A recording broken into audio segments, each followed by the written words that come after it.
Happy Wednesday, everyone. Welcome to Hockey Hub. Sophia and Kasey.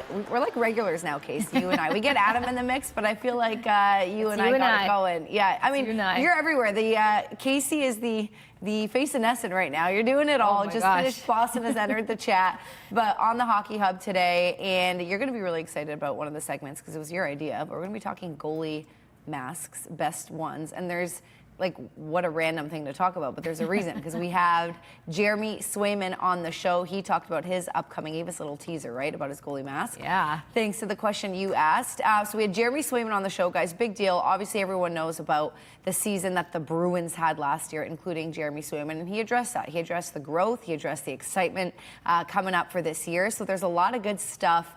So without further ado, I think we're just going to throw to it. We talked to him yesterday. We're going to look a little different in the outfit department. But let's throw to Jeremy Swayman, and then we'll come back on and kind of have our thoughts on that interview. Jeremy Swayman joins us on the Hockey Hub. Jeremy, you've been a guest we've been circling for a long time. So first of all, thank you for taking time out of your summer to be here and being on the show. No problem. Good to be here. Yeah, we were just chatting a bit off camera. You were doing some work in your garage. I kind of just wanted to start with summer in general. I know a couple seasons back, you made it known that you no longer went home for the whole summer to Alaska. You kind of stayed in Boston. You said the guys that train, that you can train with the Boston Bruins, the staff has been fantastic for you and for your game. So just wanted to know how training and the summer was going so far. It's been great. We've been really happy being able to stay here all season long and all summer long too. And I just think, the East Coast has so much to offer. We got the great mountains in Lincoln, New Hampshire we've been able to get up to, as well as just having some elite training, at Warrior with Kevin and Tim, helped me out off the ice, which has been really good this season. But we've also been able to get out in the community a lot. And that's like a big reason why, I've really liked staying around Boston, is because Boston Bruins fans and obviously community has made it so special for me and my family to move here. So it's a great opportunity for me and my family to get back out and just give back as much as we can. And it's been a really special summer for that. I'm new to New England, but I can vouch for the fact that the community in the summers here seem pretty sick so far. Probably something cool to add to the resume for the summer is collecting a gold medal. So just talk to us a little bit about that experience. A cool 2 shutouts make it look easy, but a lot of people back here were psyched to talk about it and get your pick on it. It was really special, and welcome to New England, by the way. Thank you. And yeah, it was really special because obviously a year that I really wanted to grow from and move past, and it was a great opportunity. The coaching staff, obviously all the front staff for USA Hockey believed in me, and they gave me a call after the season. They said, we'd love for you to come compete in Worlds, and I'm never going to say no to USA Hockey. So the team that we had there, we kind of could tell was right away pretty special, and a lot of guys that typically wouldn't have said yes said yes. So we had a lot of talent, and that was something that we really rallied behind. And I think it was just a great opportunity for all of us to get together and understand that enough's enough. USA Hockey has something to prove, and this is a great platform to start it with. So being a part of the team that finally brought it home all the way was something that I'll never forget, of course, but it really did completely boost a set of confidence that I know I needed personally, and as well as everyone on that team, that we'll have that forever, and something that we're going to really build off of. I'm so happy for you and for Hampus Lindholm as well, who was saying he wanted, that boost of confidence as well in his performance. Only because you brought it up, and like Kasey, we were just talking, Kasey hasn't gotten the pleasure of getting to know you and how personable you are. We're going to move past it. I just want to talk about last year really quickly and just about what that growing experience was for you. As you know, and I don't want to bring myself into it, but in a way I could relate. I had a very difficult year personally. I had to take time off, but I want to say I got to take time off, and pretty much I was pretty private about it and got to maintain that. Whereas people forget athletes are in the public eye, and day in and day out you have to answer questions and you have to relive things you don't want to relive. I got to remove myself from that and then come back and get a fresh start. Can you just talk about the maturity and the growth it took for you this season, and now to turn a fresh page, this past season, looking ahead to next year? I mean, you kind of nailed it. It's a privilege to have the eye on you all the time, and I really do take that to heart. Is the criticism, all the knocks are a privilege to have, and as much as you don't want to hear it, it's important to, especially at this level. And I think the guys that can really separate themselves at the pro level to be elite are the ones that can understand that it's a privilege. And that was, I think, this year in a nutshell for me, understanding that it's a privilege to have, the eye on you and the expectations are high.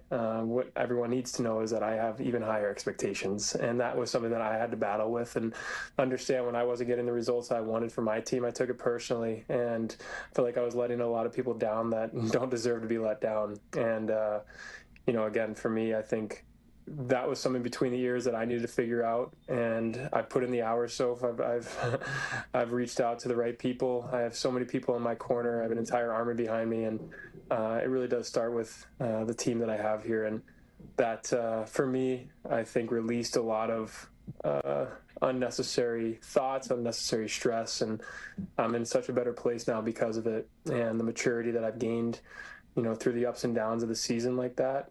I'd do it 10 times over again because I feel like I'm a completely new human being from it. And I know that the confidence is at an all-time high, and I just cannot wait to play again.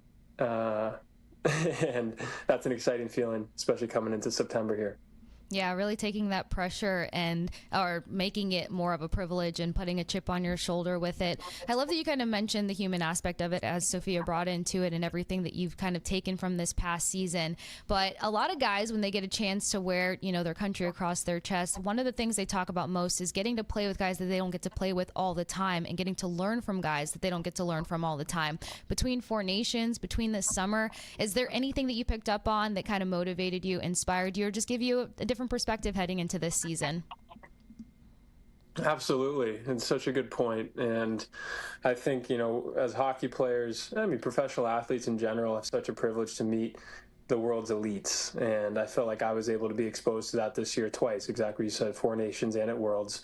And I completely went in there as trying to soak everything up like a sponge. And I learned so much on how all these guys, carry themselves on and off the ice, the way they treat other people, the way they treat themselves, the preparation, their body work, obviously everything mentally. And what, it goes beyond the players. It's the staff and the coaching staff that I was able to be exposed to. And, the relationships that I was able to build, they're never going to be broken. And I'm just so grateful for that. And that's why I'm so happy to be in this position of being a hockey player for life. And it really doesn't feel like I have to work a day in my life because I get to meet people like, you two, but also the kind of coaches and the quality of human beings that I get to play every day with.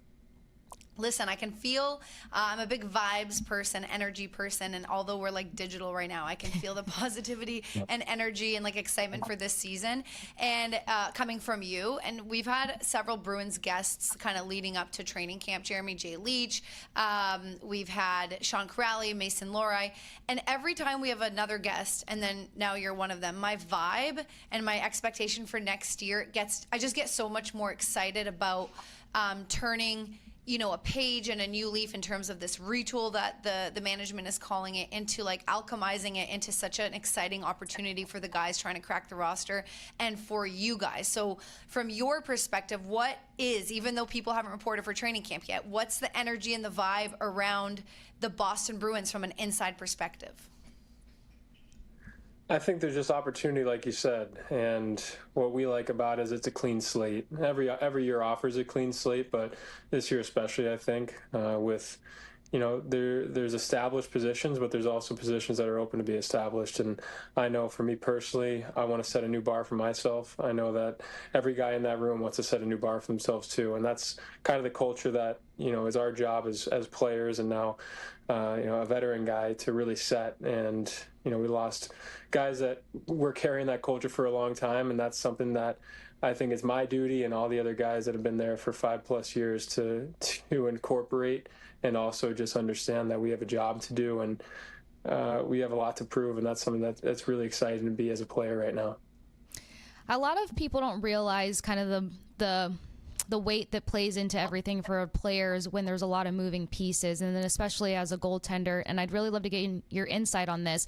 Braden Coburn once told me that whenever your defenseman pairings are changing out quite a bit, or guys are getting the call up, or injuries happen, which they faced last year, that the communication can change, and that can be really difficult because you've got to get everything right and ready for that game ahead of you. So have you experienced a lot of communication changes? Because I know coming into the upcoming season, a lot of guys are going to be battling for their positions, and there's going to be a timeline to some guys returning too. I think so. I think, that's our jobs as players, to adapt and understand that we're all doing a job. And I think the biggest communication issue is that some guys try to do too much, and we're all there having a reason to be there. Management trusts us. We're there for a reason.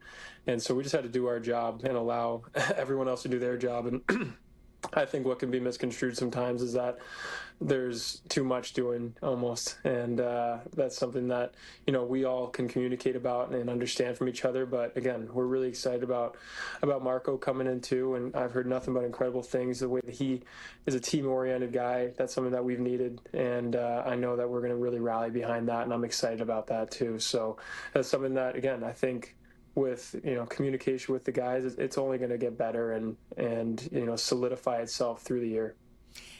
You mentioned Marco, and I'm sure we'll bring him up, but I just want to ask you one more kind of technical question. Since I was a kid and watching hockey, and since you were, a little kid watching hockey, we didn't see as many tip-in goals as we see now. Like, that is just becoming some players' bread and butter, and teams are practicing it, and the deflections are, impossible to predict. As someone who doesn't play, and especially who isn't a goalie, like, to me it just seems like this is impossible and unpredictable, but it's something you guys have to prep for and train for. How do you do that? Is it just getting your own teammates in practices to practice tipping in shots, or is there now techniques being developed to like get ready for tipped in goals? Tipping's out of control these days. That's my one ever. Yeah, great commercial. Great commercial. Yeah. Yes. Yeah. So I was just thought about it right away. I'm like, of course, no. That's something that, again, us goalies have to evolve with, and I know we've worked on it in practice. I'm always trying to hound things. Like, I love staying after practice and working on stuff like that. But the biggest thing for goalies, I think, is positional saves. It's pretty hard to have the reflexes that quick. And a lot of the saves that, we make as goalies with a tip puck, a deflection puck is a positional save. That means I'm just putting myself in an area where hopefully that puck hits me. And, I think it can compliment when I got guys in front of me. I'm telling them how to tip puck. I'm telling them, you got to get in front of my eyes. You got to do this. So it's only going to make us better as a team. So I don't care how it goes in for us, but I want it to go in this year. So I think that's going to be a way that we can really rally behind and focus on and practice with. And again, if I'm telling the guys in front of me to really work on it and practice on me, I know I'm going to elevate my game because I'm going to try to save as many as I can, but also it's going to elevate them because they're going to try to score. Has the game changed a lot in front of you over the past couple of years? Because we talk a lot about how the NHL is kind of changing. Vasi talked about the fact that players aren't really wasting shots anymore. So sometimes your reflexes are being challenged in different ways. So maybe over maybe the last 2-3 years, do you feel like it's changing? I think obviously the speed is the biggest thing, going from level to level is the speed of the play. Obviously these guys' shots, first line through fourth line, all these guys can shoot a puck. And that's something that for goalies, we really can't take a shift off. And I love it for that because, it keeps you engaged 60 minutes every single night. However, it's also, you got to be engaged. And that's something that with fatigue, with travel, all this stuff, you have to understand that, we're all going through something, but that the fans don't care about that. I don't care about that. The results are what they are. And that's what we need to do is get the right results. And so, the game is evolving in the right direction in the aspects of raising the bar, and so as soon as the forwards are raising the bar, so do the goalies, and that's what that's what excites me, is because I know I can get better in something every single day, and that's what I really strive to do. Jeremy, I promised you 13 minutes. We're almost there, but I get one final question, and I'm going to try to loop it. We wanted to get your thoughts on Michael DiPietro, and then, of course, your partner, Jonas Corposalo. But just as a general, They're great guys, and I know you guys have a different relationship than you did with Linus, but still there's this friendship there. But Korpisalo, there's this internal competition, as you would understand. He wants as much time in the net as any goalie does. So how does that motivate you? How do you guys motivate each other and just push each other to get better heading into 2025? It's exactly what we want. And we've had conversations the second he got here. We talked right away, and we said, I want to compete as hard as I can against you every single day, because that's only going to raise our level of play and indirectly our team's level of play. And so that's a standard that, I want to have with the goalie tandem. And I know that's the same thing Jonas did too. So that's what we're really excited about moving forward, is that, I had the same thing with Linus, and that you could tell, how much it elevated both our plays and indirectly the team's play. And so the competitiveness is always a healthy competitive competition, which is what we want on the Bruins. All right, really quickly, because we're going to stick to the time here. Do you know what your mask is looking like for the upcoming season? Are you changing anything? Can you drop a hint on it? Because you had a sick one for Four Nations, and I was just very curious to ask you. Thanks. I love that. Yeah, I think the goalie mask and pads are the reason why I chose goalie, so I love that stuff too. But I was able to do a mask this year, and it's going to really represent the new jerseys that we have, kind of having that retro look. And can't give too many details away, but I know that I got a special tribute to the Charlestown Monument, and I always love implementing pieces of the city that mean a lot to me in every mask. So every mask seems to have that kind of effect. And, the little details as far as the logo, the vintage logo that our jerseys have, there's going to be a really cool scripture on there too. So I hope that everyone's going to like it. I'm sure they will, Jeremy. It was so nice for you to make time for us. Go fix your bike or whatever you were doing. And I can't wait to see you in person. I'm going to bring Kasey around a lot to the Bruins dressing room, so you'll have a chance to meet her. Thank you again so much for your time, and we'll talk to you at training camp.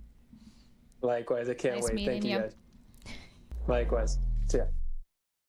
What a gem. Kasey, your first, we're going to toss it a break, but quick thoughts. Your first, I guess, real interaction with Jeremy Swayman, is that right? Yeah, I guess it counts. Everything's virtual these days, but you warned me. I mean, incredible human being, very easy to talk to. I feel like there's so many different things that we could have chatted about, especially bird's eye view for the upcoming season. So that was super nice. Was glad to get a little bit of insight on what might be going on with the goalie helmets. Yeah, that was a great question. Great question.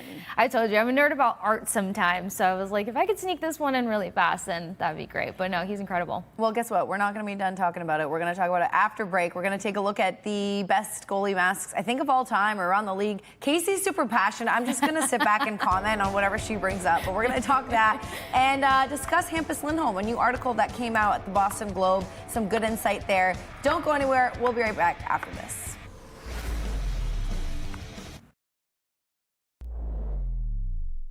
Back on the Hockey Hub, we just heard from Jeremy Swayman, who we had one-on-one yesterday, Kasey, and he talked to us we had a timer on because he had to go.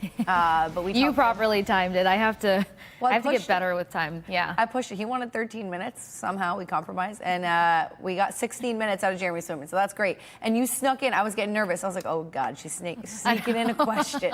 I was nervous, too. My first time meeting him, I'm like, I'm going off script here. But it's just one question I think you'll be okay with. And he loved it. No, he loved it. He loved that you asked about it. And he gave us a little insight about what his upcoming goalie mask is going to look like for the 2025 season. He said a little bit of homage of the Charlestown, monument. Have you been there yet, by the way? I've been through a few times. I need to go eat there. That's in the Charlestown? other thing that was mentioned to me, yeah. Yeah, it is definitely one of my favorite neighborhoods in the city. So much history there. So we're going to have to see what it looks like. But this question that you asked him prompted us to talk about favorite goalie masks. I'm kind of going to sit back because you were passionate about this. So you tell me, I actually was thinking about it. I don't notice goalie masks when I'm watching hockey. This is maybe bad to admit, but like it's not. I don't think anything stands out to me really, unless I see it in photos or on Instagram. But I feel like you notice it when you're watching the game. I do, and I feel like I joked with you and Brendan about this after we talked with Swayman yesterday. Is like I think I gravitate towards seeing what goalies are going to do with their masks because like I'm an appreciator of art, or what did I call myself? An ink girl. Yeah, you know, tattoos. So like of course you put thought behind it. Some people look at it and like that's lame. Don't put that on your body forever, and then realize after they talk to you for 2 minutes, it has so many layers of meaning. I mean, I've got 23 with a lot of meaning behind it. So. Wait. You have 23 tats? Yes, I do. Oh, damn. Okay. That's probably why you're like ink girl, because you're like, I see 3, maybe 4, but no, I've got 23. Can we just talk about this on the show instead? I'm going to talk to you about that. That's pretty cool. Well, how old were you when you got your first one? My first one I got when I was 17, and it's because I thought I was like a wicked awesome soccer player. I mean, I was okay, but I got a whole thing tribute on my ribs because of my soccer number and stuff, and my soccer number played into things with family, so it was all really nice. And then my next one, I got my freshman year of college, and it just kind of dominoed after that. Snowballed. Okay, so anyway, I digress. You're an ink girly, so you notice the kind of the art. Yeah. You notice art pieces. Because I'm always looking like, okay, you're looking at something and you see like a wolf head, but it might not just be a wolf head. It could mean, you know, an alpha thing to this guy or whatever the case may be. So maybe a good pivot into some of the people that I pinpointed when it comes to the goalie mask discussion. Trying to narrow this down to 3 was an insane task. I threw a couple other ones in there for producers to pick pictures of just in case. The first one I'll go with is Jacob Markstrom, because he has had great mask after great mask after great mask. I'm going to start with the one that I wasn't sure I was going to use, but it's just too sick. So when he was in Calgary, he had a mask that was a tribute to Johnny Cash's Ring of Fire. Yeah. So he had multiple Johnny Cashes with the guitars on it, but it was the intricate detail that I loved, and the way that he was just able to get so many different, I don't want to say versions of Johnny Cash, but still, he just emulated just a music icon, as well as the fact that like everything in Calgary is fuego, straight on fire. Right. The flames, flames, Ring of Fire. No, that's pretty sweet. That's a good tie-in, right? There. And he was able to mix in a couple of things, and I'm sure you picked up on this by now too, Sophia. I'm a nerd about music, so he gave me like the best of both worlds here. Yeah. No, this is a great. I don't know if I'm going to hate any of these. Like, this is a great mask. Okay, next. Next one. Sticking with Markstrom, when he went over to the New Jersey Devils, he really wanted to encompass just like all things for the Devils. So this one was pretty cool in a way. I mean, yeah, kind of creepy because of course he's got to have the devil on there, but he's got like storybooks. He's got pages of places of significance throughout New Jersey. So it's like ripped newspaper are formulated throughout the helmet in the midst of like the devil face and like all these things. So I feel like this one just looked like wild, but to think about the layers of artwork that had to make this make sense, I was just like, wild. And then it says, you know, Markey, mask, master, class. Can I pop off on something really quick? Please. Just a weird fun fact. It's terrible. It's not a fun fact. It's a weird fact. Remember the movie The Exorcist? Yeah. Okay, so when that came out. Terrified me. Exactly. And I shouldn't have watched it. It was in the VHS. My older brothers, who were like 10 years older than me, rented it. I was like 5. And I popped it in and I watched some of it, and I still am terrified. My heart just sped up for you. No, and I was like, what is, I remember crying, running to my mom's room, being like, I'm watching a scary movie. I want it, like, this is terrible. Anyway, great. Siblings are the worst. Siblings are the worst. I mean, they left in the VHS. They shouldn't do that with a little sister around. But long story short, anything devilly scary, like, I'm so scared of getting possessed. I was such a stupid Exorcism thing. and Emily Dude. Rose ruined my life. I used to stay up until 3:02 in the morning to make sure I survived. What do you mean 3:02? Because like witching hour was 3 a.m., so I had to make sure that I made it. So after watching that, and like I didn't choose to watch that movie, I was not well for months after that. Years. I'm almost 40 and I'm still scared. So anytime someone like play like homage to a devil or like wears devil horns, You're I'm like, no, not you're gonna it. get possessed. I can't do it. So I'm that's the one I don't like. I don't like that mask. Just hit it with a quick Our Father. I do. Anyway, moving on. Good to know, though. Don't like that one. All right, so certain things that could stay away from for Halloween for you. The next one, Ilya Sorokin, good friend, actually. Sorokin did a tribute to one of his favorite goalies, but he's got the snarling skeletons. I mean, it was really cool to see how much he was like loving the skeletons, but obviously it had bigger meaning to it for his play. I have a skeleton tattoo, so in Latin culture, skeletons, not just like Dia de los Muertos, but it's also the fact of like when you lose someone close to you, it's an homage to like maintaining and honoring who they were in your life. So skeletons just play a little bit more of a spiritual meaning. Not that that was particularly his thing, but the minute that I saw his skull, I like texted and I was like, this is sick, keep it forever. Then got to get some Bruins in there. Yes, we do. Allmark, I thought that his centennial helmet was brilliantly pieced together. And I say that with the utmost respect because, of course, I wasn't here.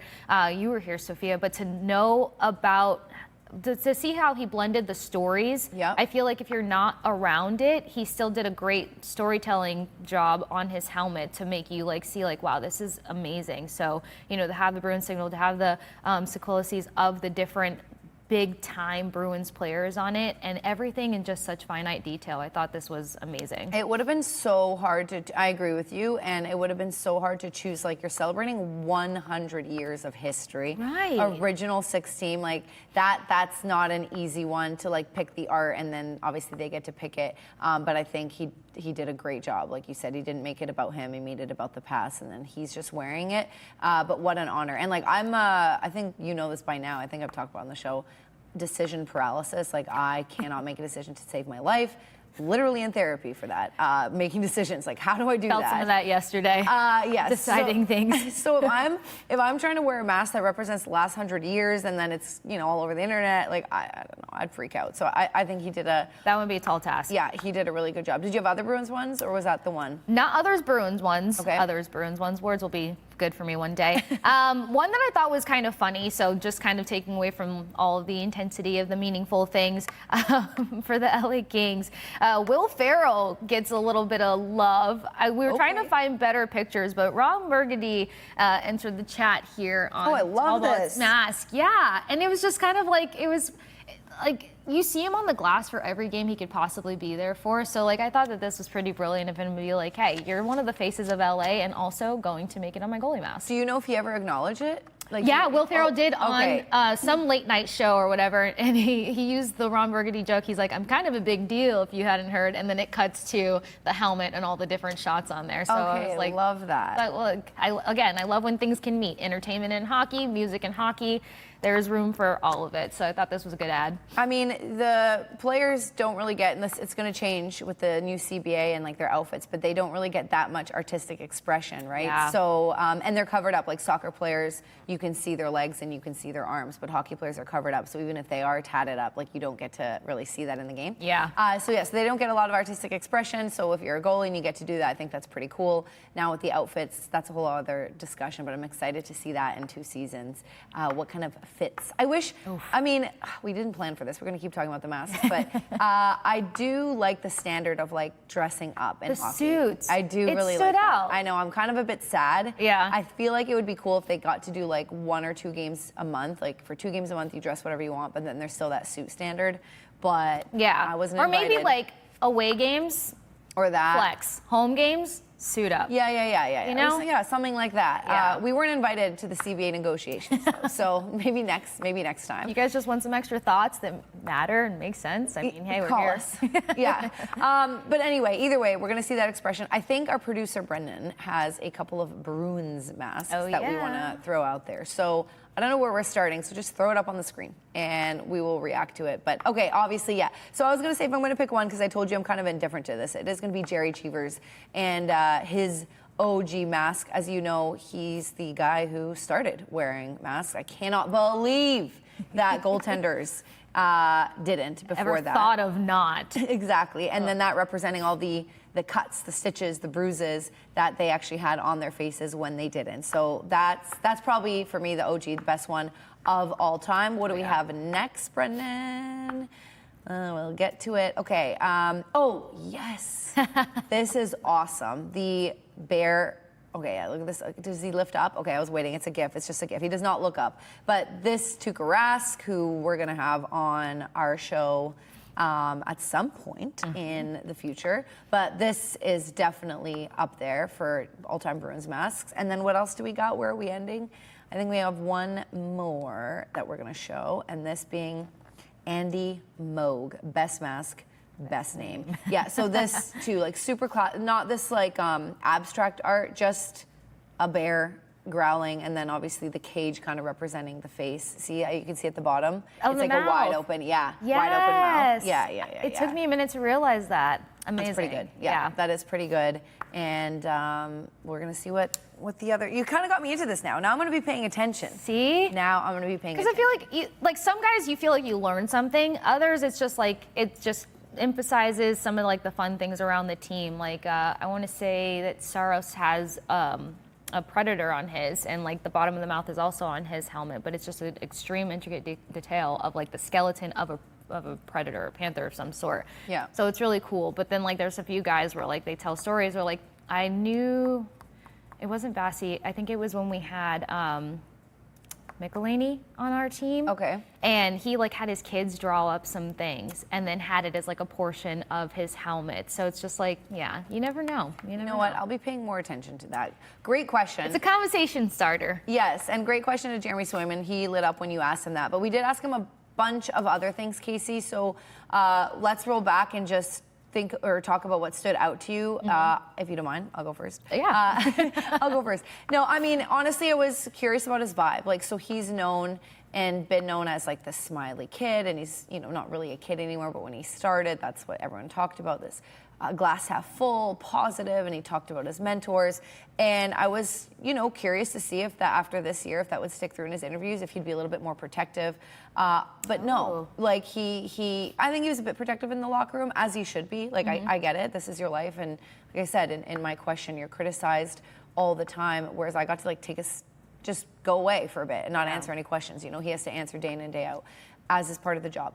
But anyway, I think what stood out to me, not one answer in particular, but his energy and his vibe, and then how genuinely excited he seemed to start again. And not almost as a reset, just like, I'm excited to keep going. This is part of the journey, and I'm excited. What about you? Anything stand out to you? I think that's a great point out, that it is part of the journey, because, I mean, you make a great point to also mention, like, his vibe not changing, even though the criticism and like you think that he's going to want to take a clean swipe from last year, but acknowledgement is a big thing, accountability is a big thing, and I think we learned that. And what I took away from it is, it's tough to get established in a new market, meet new players in locker rooms. I mean, I've had the opportunity to cover the NHL for a couple years now, but you still never know, and you always want to be cautious of certain questions and answers, and not to create an excuse by any means, but I was appreciative of him responding to the whole like communication. And what I didn't get a chance to better verbalize was like Coburn talked about the fact that communication changes specifically between the goaltender and the defenseman. And so he didn't take that as an avenue for an excuse. Not that I was giving him one, but it is a realistic situation. They have to either cut down on their verbiage, they have to change how they're doing things, and just considering the amount of bodies that were going through those deep pairings last year, like you're talking about somebody who had to consistently get acclimatized to what was going on in front of him, while the other factors of like scoring, not scoring, and everything the Bruins went through last year. So it's nice to hear from the goalie. They're a leader in their own form, and also really cool to be able to ask these questions when you're getting to know somebody. So thank you for making that easier as well. Yeah, no, he was great with that. And I liked that he also, when he talked about the tough year, he said, I wouldn't trade it for the world. Like I would do it over again, or I wouldn't undo this, whatever quote he used. But I liked that. And I don't think that's like a PR thing either. I don't think he's like, I got to get in front of it. Again, came late to the season, so I didn't get to be part of all of that. But like near the end of the season, I was really had a lot of like chats with him waiting for the bus or whatever in the hotel lobby, and like and with his family always comes out to games and stuff. And I think he really meant it. It's like you've been there. We've all, first of all, I'm gonna go on a rant here. We've all been there, people. Like we've all had really hard moments where it's just like, this stinks, I'm gonna get through it. And sometimes you wish maybe things didn't happen the way they do. But often when you're finally on the other side, you're like, yeah, I've become a different person, and a person that I like more now, or I know more now. And I'm excited to see how he's gonna apply it. I feel like I'm kind of getting too philosophical here, but like, that's true. He probably learned a lot about himself this past year, which leads me to something else that he talked about that I appreciated when I asked him about, what he potentially learned or what inspired him being question. amongst those other players, especially, Four Nations. You're with Hellebuck, who's one of the most intense goalies out there, and then Ottinger, which, like, talk about taking heat on your back. Ottinger has been one of those guys that fans have been like, I don't trust you in the postseason. And yeah, he's had his struggles. And then this past year just shows you the tremendous growth that a goalie can make regardless of fans trusting him or not trusting him, even his teammates trusting him and not trusting him. So I feel like it was probably really crucial for him to have that opportunity to be around a guy like Ottinger, because he had one of those unique journeys where it's like so much potential. We've seen great things. We need to see great things consistently and see if they can carry over into key moments. And this whole season coming up is a key moment for Swayman. So I feel like what better guy to rub shoulders with than Ottinger, because he had a showing this past year and he showed up in the postseason for his team. Unfortunately, it wasn't just enough. And you asked about I was going to say Four Nation, but the World Championships, and how he, performed and what that did for his confidence. And he said it, you didn't need to say it. He was like, that was huge for me. And that's kind of what we all assumed would have been really big for him and all the other Bruins who got to play. But thank God just for him on a personal level, Team USA performing the way they did, but having a season like that. I always used to think when I was a kid, and I was like, you played a full season, why would you want to go, does this mean anything to you? Yeah, to do more? Because this is before I had competitive juice in me. This is when I'm 9, 10, 11, was thinking about it. I was like, don't you want to break? Don't you want to be with your family? These players are competitive, but and you're representing your country, all that, and they love the game of hockey. They want to keep playing. They're not in the playoffs, so they're annoyed. But I realize now, for a player who either had a great year and wants to keep that going or didn't have the best year, this can be huge for them. And then you go into the summer with that attitude or with that memory instead of being we're out of the playoffs and maybe it's because of me or people internalize things. So this, I think, is going to play a way bigger factor than I think we might even be able to put into words. You can't measure it. It's not tangible, but I think it's going to be huge. Yeah, because he even went as far to kind of talk about the coaching staff that's out there. And so, not to compare it to summer camp, this is way more cool, but to think back to summer camp, I loved when I went away for soccer stuff because I was around, these brilliant Brazilian coaches that only have one form and fashion to attacking in a certain way. And you try to figure out what you can apply to your game while still being yourself. So I feel like, with him crediting the coaching staff and everything, you're around different minds, you're gaining different perspective, and he might come in and try things that he naturally never gravitated to that can make him that much better because, again, not from around here, but Swayman and, how well he was performing and how much fans were loving him, that was heard across the nation. So something that I was very privy to regardless of, being on the scene or not. So I feel like it's very exciting to think about how a guy like that can take the next step and also learn from a big year of growth. Yes, and final thought, because I think we're going to send it to break. Final thought on that, like you said, we were talking about it here. It makes headlines. People are, especially in the hockey scene, are paying attention. But the pressure is also so different. It's you're not answering, you're not in scrums of 30 people, at least I don't think. And it's not that here at the Garden or at Warrior, they'll answer the questions and then they'll step out and live amongst it. There, I think you get to take a serious break. You come back home. It's different. So yeah, it's probably just take a load off and play loose. And maybe love the game again. Sometimes I think guys fall back in love with the game with these scenarios. 100%. You can very easily fall out of love if things aren't going well and then get back in. But anyway, great interview with Jeremy Swayman, if we do say so ourselves. Thanks to him, though. Thanks to his answers. We loved having that. If you're just joining us now and missing it, it's going to be on Nessa Nation and all the social channels, too, so you can get a recap of what Jeremy Swayman said. On the other side of the break, we're not going to talk to Hampus Lindholm, but somebody did. Kevin DuPont of the Boston Globe. We'll just summarize his article because there's some good information and details about what kind of season Hampus is expecting to have. So we'll discuss that after the break.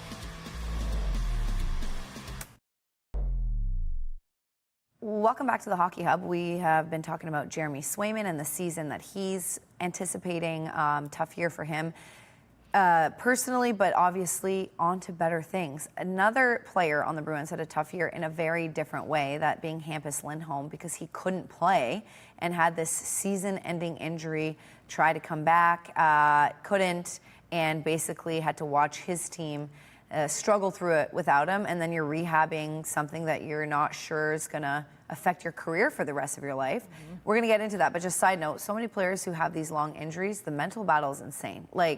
You can't, first of all, you're in pain, you're rehabbing, whatever happens to the best of us. And you have this amazing team, we get it, but you can't really be around the guys in the locker room. You're far away from your family. I believe his girlfriend was living with him, so at least he had her and their dog, but like you're alone. Your whole day is like around thinking about your injury. Like it stinks. So on a personal level, very tough for him, Kasey, but the articles seem positive that he's really pumped to get back in it. Any thoughts on, we can summarize it, but any thoughts? By the way, Kevin Dupont of the Boston Globe wrote the article. Oh, yes. No, my initial thought to add to is just the fact that, like, whenever there were certain interviews and conversations that took place throughout the season while he was trying to figure out and get past surgery, and then, of course, you know, the follow-up on that being what it was very generalized in terms of I'm doing everything to get back. So I feel like we shouldn't take it with a grain of salt when he's like, I'm ready to get started and I'm ready to be a part of training camp and these things that very much indicate like he's going to be back. And I feel like great touch on the mental journey, because this is a tremendous injury and journey in itself. But if I'm misquoting this, please let me know. I'm pretty sure he was battling through an injury last year also, or the previous year, depending on how you properly phrase that, 23 to 24, and then this past season, 24 to 25. Yeah, and he had some ups and downs for sure personally. Exactly. Yeah. So like to already have that, you know, I recently talked with a Red Sox player where it's just injury after injury, and like you just have this gratitude for actually being able to play the game again. So I feel like that's going to be a breath of fresh air to his game. Somebody who's already so dynamic and dominant defensively, like to have this appreciation and this gratitude to be able to play, to be able to contribute, like that's exciting. And I think that that was noted throughout the article also. Yeah. So basically, to sum it up, and at some point, you know, I got to reach out to Kevin Dupont. I don't like talking about an article that I didn't write and making it, you know, seem like we found this out. Exactly. Yeah. These are from Kevin Dupont's article of the Globe. We're going to have him on a future show to talk about that and some of the other things he's writing about over the summer. But to sum it up, you know, you mentioned the excitement about his, he talked about his communication with Marco Sturm, new coach. He's very excited about that and what he's gotten so far out of it. He's talked about when he's coming back, which is going to be the first week of September, getting ready for training camp, how his summer's looking differently. But the motivating factor to like come back into his game, make the Bruins better. But let's not forget that literally every single player in the NHL is also going to be extra motivated by playing for their country. And he mentioned that he wants to be, it's not announced that he would be, of course, playing for Team Sweden, but every player is going to have that extra buzz. And I want to dive into that, but I'm just going to throw in the fact that I definitely thought Brad Marchand was motivated by that as well already in the postseason with the Florida Panthers. And I think, like, I remember when COVID happened and the players didn't get to go to the Olympics, the NHL players. And that was Patrice Bergeron's last window. And I know Brad Marchand wanted to play with Patrice Bergeron over representing Team Canada. And I remember how sad they were. And they were pissed. I mean, they understood it was a pandemic, but they were pissed. And I remember just like how much that hit. And I know that Brad is getting up there in age now, 6-year contract, but this could be his last window. Like, don't let him, he would never say that. I know he's going to want to play till he's 50, but so I know that he was super motivated by that, and I feel like that made him just that much better in the postseason. Hampus Lindholm wants that as well, and I feel like we're going to see a lot of players take it to the next level to crack the roster, and I'm not complaining about that. Yeah, it's a different kind of emotion. I mean, to be able to play for your country. We talked to Jeremy Swayman about it, and a lot of guys, I feel like, as stoic as hockey players tend to be, or kind of the verbiage that they stick to in interviews most of the time, when that whole COVID situation took place, you saw a lot more of the emotions. I mean, Steven Stamkos had a very emotional reaction.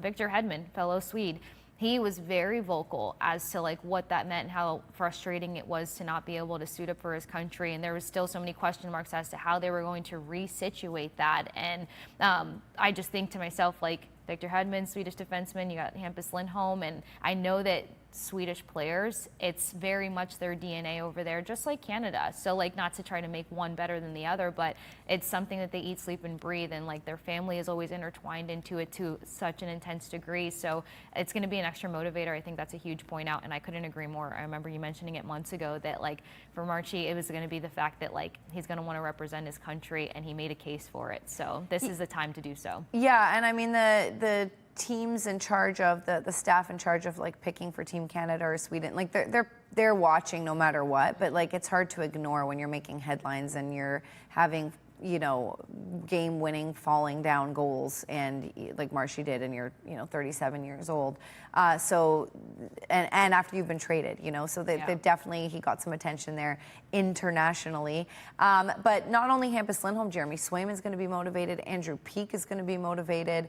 Mason Laura, everyone. Like I said, everyone who feels like they have a legitimate chance, and I like what that's going to bring to the Bruins, but we have to remember that's also going to bring a lot to other teams. Oh, and Charlie McAvoy, let's not forget. Charlie McAvoy, who's trying to rebound as well. So I feel like we're going to see some real intense, you know how the first 20 games sometimes could be a bit sloppy? Yeah. Because those rosters have to be chosen soon, and because the Olympics happen in February, I think we're going to see some really hot starts in the NHL, and again, that's entertaining. I'm not mad about it. That's good. Oh, I think it's the perfect year for it too, leading up to the Olympics, because I don't remember who I was chatting with about it, one of our producers, but I was just like, what a wayward but really cool off season. You got some of these teams that have been counted out for at least the past 2-3 years that actually have attractive rosters heading into this upcoming season. So there's a lot of underdogs, I want to say, in a sense. So I feel like that's going to ramp up the competition, but I think what I'm most excited about is the fact that, like I said, I've known from a distance how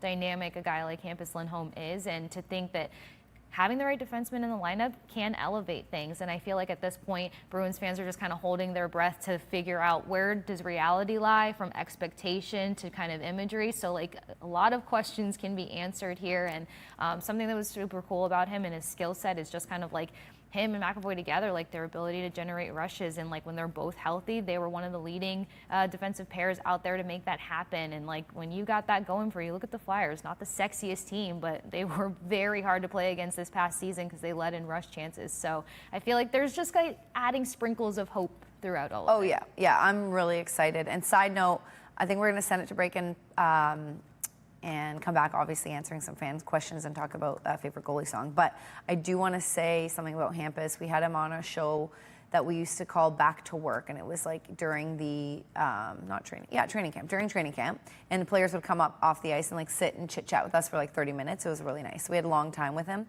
and it was the year after he led the league in plus minus. He was a plus 48, and so I brought him back on camera, and I'm like, Hampus Lindholm joins us. Led the league in plus minus, plus 48. I was pretty good. And then he looked at me, he's pretty good, eh? Just pretty good. Just pretty good. I started laughing. I'm sorry, that's really good. And now every time he sees me, he's pretty good interview, Soph. That was pretty good. He'll knock me. Sometimes that was pretty good bench interview. So. Hey, you're keeping things humble. Yeah. We got to do that. I was sorry, dude. I was very embarrassed because I think he was a bit thrown off by being pretty good. I led the league, plus 48. But anyway, that's my little Hampus Lindholm anecdote. Great guy. I'm very excited, Kasey, that he's feeling better and motivated. Anything to add before we toss to break? No, I'm all good. All right, guys, we'll be back on the other side to wrap the show. We'll talk to you in a sec.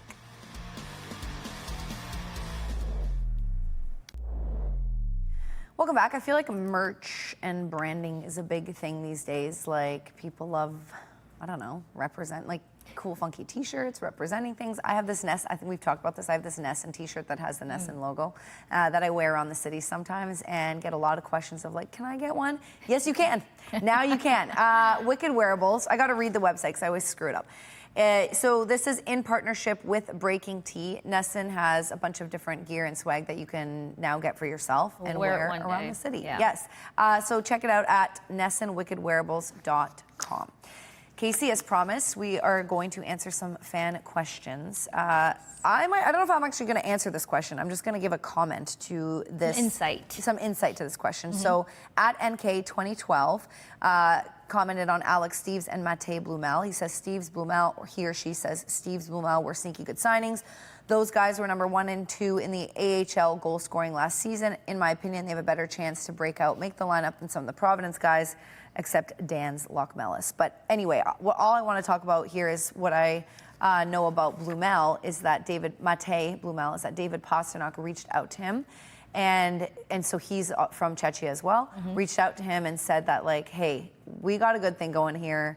I know it didn't look like it last year, but you're going to be really happy here and sign with us, because he had options.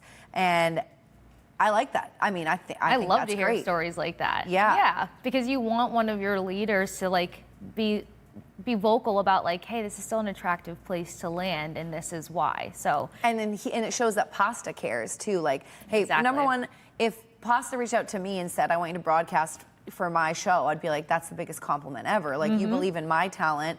You're not like, all right, good luck, kid. You're like, hey, I see what you can do and how you can help this team. One, I believe in you. Obviously, Pasta's an icon in Czechia. So for Blue Mel, I'd love to get his side of the story of what that meant to him. Number one. Number two, he's like, I see what you can bring, and I believe in the future of this team. And as we've had this captain's discussion, don't know who's going to get it, but that's a very captain-y move, too. That's something I feel like Chara and Patrice Bergeron would have done. Oh my God, marbles in my mouth. Zdeno Chara and Patrice Bergeron would have done, and I just like that from David Pastrnak. Yeah, big move for him in the leadership stride. And then also, not saying it's a coincidence, but the second time we had Pete Blackburn on, and he was like, and we asked him, you know, give us a guy that might be on the radar but not being talked about enough. Blumel was one of the guys that he mentioned that he was actually excited about. And then, I don't know, within like a week, the daily faceoff projections actually changed. Patra wasn't sitting at the right wing on that third line. It was Blumel, and I actually really like the fit of that between size and consistency of what he's put up in the AHL, and of course everything that's so notable about a left-handed guy playing at right wing and kind of the advantages that they have there. I feel like it would be a pretty fun mix-up on the third line. I'm telling you, Kasey, I don't know what your fall looks like, but I'm hoping you can come to training camp with me for like just to. I'll come shadow. I'm good with bringing. I don't think you drink coffee, but like whatever is in your cup, I'm good at bringing what's in your cup and making sure that they are hand warmers.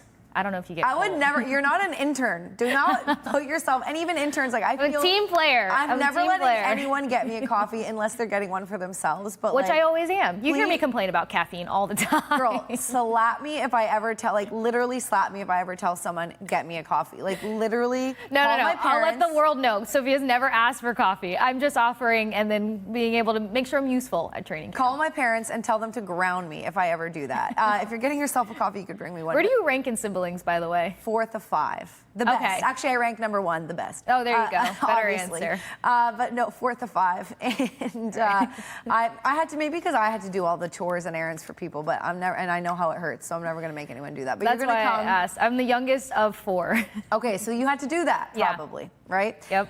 We got 30 seconds left, but I'll wrap my thought, Kasey. You're going to come because I'm just genuinely, I'm not brown-nosing here. I'm not trying to hype up the Bruins because that's what I'm supposed to be doing. I'm genuinely so excited for training camp and all the storylines and the potential. So get excited with us. Kasey, we're done. It's a wrap. We're done for the week. Back on Monday with another edition of the Hockey Hub. Guys, have a great week and enjoy the sun. See you later.